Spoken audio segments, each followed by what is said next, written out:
हमारे नेता बिहार के मुख्यमंत्री हैं और मुख्यमंत्री के नाते और व्यक्तिगत रूप से भी दिल्ली का प्रोग्राम लगता रहता है। तो दिल्ली जाना कोई अपने आप में न्यूज़ तो नहीं है। जब भी केंद्रीय मंत्रिमंडल का विस्तार होगा तो जनता दल, ये चूँकि एनडीए का पार्ट है, तो निश्चित रूप से जनता दल की उसमें भागीदारी होगी। कि आजकल तो इंजन की पावर इतनी बढ़ गई है कि अब डबल इंजन लगता ही नहीं, सिंगल इंजन में इतनी ताकत होती है। चाहे केंद्र में सरकार हो, राज्य में सरकार हो, बिहार का कैसे हित हो, बिहार विकसित प्रदेश कैसे बने, इसमें केंद्र भी सोचती है, राज्य को भी सोचना है, और दोनों मिलकर के करेंगे तो निश्चित रूप से हम लोग इसमें काम।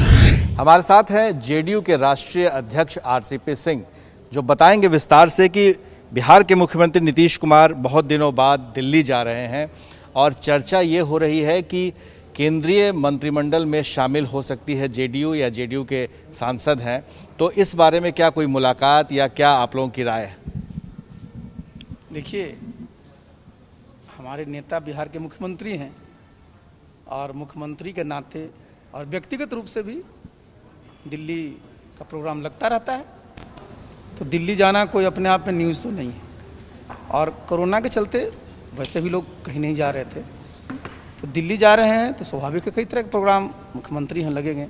और आपने जिस बात की चर्चा की तो उस पर तो मैं पहले भी बोल चुका हूँ कि भाई जब भी केंद्रीय मंत्रिमंडल का विस्तार होगा तो जनता दल, ये चूँकि एनडीए का पार्ट है, तो निश्चित रूप से जनता दल की उसमें भागीदारी होगी। ये मैं पहले भी बोल चुका हूँ और इसमें कहीं कोई कन्फ्यूजन नहीं है। लेकिन सवाल ये उठता था कि जब पहली बार जब मंत्रिमंडल विस्तार हुआ, जब प्रधानमंत्री ने ओथ लिया था, तो उस वक्त सिर्फ एक सीट संकेत के तौर पर दिया जा रहा था, जिसको मुख्यमंत्री जी ने इनकार कर दिया था। तो क्या अब कितनी संख्या होगी, क्या अनुपात होगा, क्या रेशियो होगा, जिस रेशियो के आधार पर जेडीयू उसमें शामिल हो? देखिए, हम लोग पहले भी बता चुके कि भाई हम लोग कोई ट्रेड यूनियन नहीं है, और जब हम अलायंस पार्टनर हैं तो अलायंस पार्टनर में सब एक दूसरे का सम्मान करते हैं, एक दूसरे की भावना को समझते हैं। तो ये कोई ऐसी चीज़ नहीं है जिसको कि हम लोग कोई विवाद का मुद्दा बनाए। जब ये बात आएगी तो निश्चित रूप से हम लोग बातचीत कर करके इसका जो भी अच्छा उन्हें समझिए कि सबके लिए सम्मानजनक है वो हो जाए। तो क्या फॉर्मूला हो सकता है, क्योंकि बीजेपी के जो सांसद हैं, कोई फॉर्मूला की बात नहीं होती। देखिए, हर एक चीज़ में फॉर्मूला नहीं होता है। देखिए, अलग अलग परिस्थिति होती है, अलग अलग चीज़ें होती हैं, उसके अनुरूप जो है वो निर्णय लिया जाता है। सवाल ये उठता है कि जैसे बीजेपी के जितने सांसद हैं उस अनुपात से वहां पर ज़्यादा मंत्री होता है ना। कि देखिए, ये जो सोच होता है ना वो बहुत ही अव्यवहारिक, समझे कि नहीं, और वो एक बहुत ही एक जो अपना रिश्ता होता है उसमें तनाव पैदा करने के लिए होता है। और मैंने तो बताया ना कि जब रिश्ता है और रिश्ता को चलना है, अब बिहार में भी 5 साल सरकार चलनी है, तो हम लोग रिश्ता में कहीं भी किसी इशू को चलते किसी प्रकार की कटुता या खटास नहीं होने देना चाहते, और वैसा इशू भी नहीं है। तो अब तक कहा जा रहा था बिहार में डबल इंजन की सरकार है, लेकिन अगर देखा जाए तो केंद्र में तो जेडीयू शामिल नहीं है। तो ऐसे में आपको लगता है कि इस बार अगर मंत्रिमंडल विस्तार जब भी वक्त पर होता है तो डबल इंजन की सरकार हो जाएगी?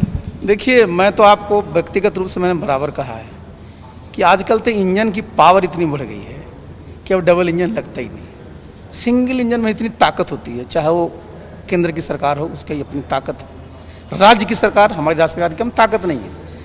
देखिए, सोचना सिर्फ ये है कि चाहे केंद्र में सरकार हो, राज्य में सरकार हो, बिहार का कैसे हित हो, बिहार की भलाई कैसे हो, बिहार विकसित प्रदेश कैसे बने, इसमें केंद्र भी सोचती है, राज्य को भी सोचना है, और दोनों मिलकर के करेंगे तो निश्चित रूप से हम लोग इसमें कामयाब। बिहार से जेडीयू से कोटे से कौन लोग मंत्री होंगे, ये कौन तय करेगा? देखिए, इसे तो बहुत ही समझिए प्रकाश जी, ये इशू ऐसा है ही नहीं। देखिए, हमारे पार्टी में आप सब जानते हैं कि हमारे एकमात्र आज की तारीख में नेता हमारे माननीय मुख्यमंत्री जी हैं, इसमें कहीं कोई कन्फ्यूजन ही नहीं है। लेकिन हाँ, हमारी पार्टी ये भी नहीं है कि अपने मन से सब कुछ करते हैं, सबकी राय लेते हैं, सबसे बातचीत करते हैं, सबसे परामर्श करते हैं, मंत्रणा होती है, और जो भी हमने आज तक निर्णय लिया, हमारे नेता ने निर्णय लिया, पार्टी ने उसको बहुत ही अच्छे ढंग से उसको लिया। मैंने सुना है आपका भी नाम आ रहा है, आरसीपी सिंह। 2017 से चलते रहता, परमानेंट हमारा नाम रहता है।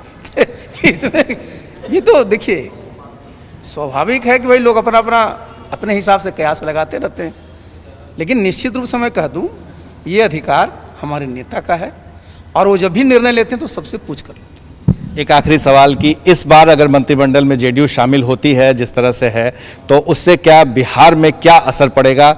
जो तनातनी देखी जाती है बीजेपी और जेडीयू के बीच में कुछ नेता जो जिस तरह के बयान देते हैं, उस पर क्या असर पड़ेगा, उस पर लगाम लगेगी? देखिए, एक चीज़ आपने देखा होगा कि हमारा बीजेपी के साथ आज से नहीं बहुत वर्षों का संबंध 96 से, और हमारा शीर्ष नेतृत्व है, उसमें कहीं कोई तनातनी नहीं होती।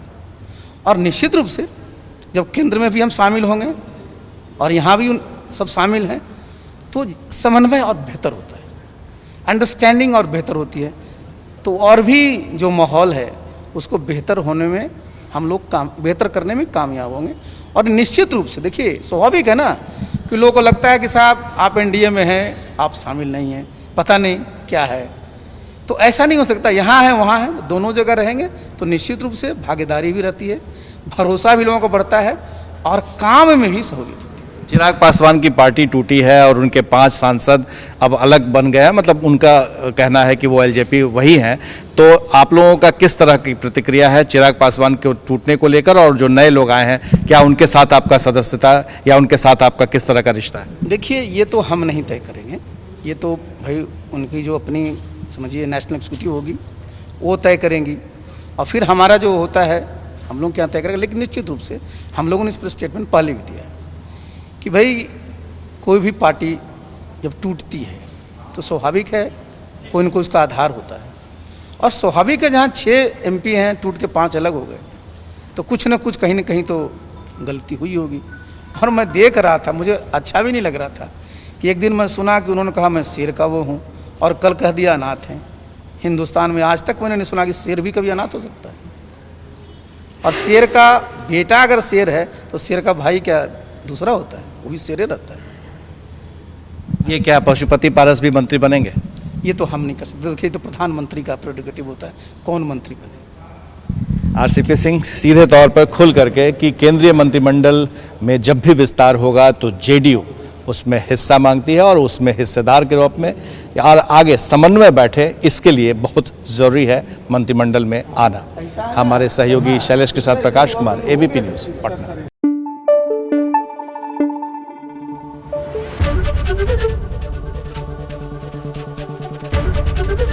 एबीपी न्यूज़ आपको रखे आगे।